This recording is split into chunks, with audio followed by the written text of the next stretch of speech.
Hi అండి. Fish fry ఇది అందరూ సైడ్ డిష్లో మాత్రమే ప్రిపేర్ చేస్తారు, కానీ ఈ ఫిష్ ఫ్రైలో గ్రేవీ కూడా ఉంటుంది. ఆ గ్రేవీ రైస్లో మిక్స్ చేసి తింటే అద్భుతంగా ఉంటుంది. ఇప్పుడు ఎలా చేయాలో చూద్దాం.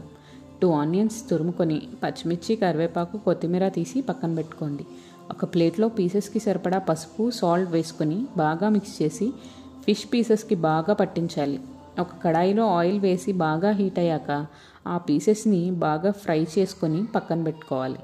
అదే ఆయిల్లో ఆనియన్స్, పచ్చిమిర్చి వేసి 5 మినిట్స్ వేయించుకొని కరివేపాకు వేసి బాగా ఫ్రై చేసుకోవాలి. చిటికెడు పసుపు, 1 స్పూన్ అల్లం వెల్లుల్లి పేస్ట్ వేసి పచ్చివాసన పోయే వరకు ఫ్రై చేసుకోవాలి. మీ టేస్ట్కి సరిపడా సాల్ట్, తడి మసాలా, 2 స్పూన్స్ కారం, లవంగం, దాల్చిన చెక్క పౌడర్, ధనియా అండ్ జీరా పౌడర్ వేసుకుని బాగా మిక్స్ చేసుకోవాలి. ఇప్పుడు పక్కన పెట్టుకున్న పీసెస్ని ఒక్కొక్కటిగా వేసి ఆ గ్రేవీకి పీసెస్ బాగా పట్టించాలి. లాస్ట్లో కొత్తిమీర వేసుకుంటే ఫిష్ ఫ్రై రెడీ. ఒక్కసారి ట్రై చేసి చూడండి, మీకు ఖచ్చితంగా నచ్చుతుంది.